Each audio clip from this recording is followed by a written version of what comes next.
Carrot juice ready பண்ணுவோமா? Carrot juice ரெடியான தேவையான பொருட்கள்: கேரட் அரிஞ்சிக்கணும், மிளகு கொஞ்சம் போடணும், புதினா கொஞ்சம் போடணும், இஞ்சி கொஞ்சம் போடணும். இதுக்கு தேவையானது பாதாம் பிசின் முன்னாலே ஊற வச்சு எடுத்து வச்சுக்கணும்.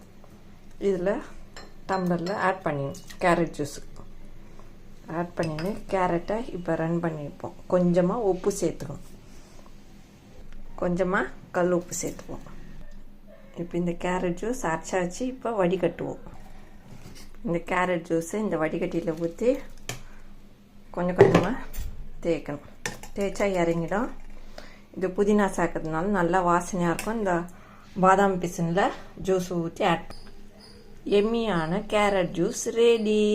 இந்த வீடியோ பிடிச்சிருந்தால் லைக் பண்ணுங்கள், ஷேர் பண்ணுங்கள், சப்ஸ்கிரைப் பண்ணுங்கள். Tata, bye bye. மீண்டும் நாளை சந்திப்போம்.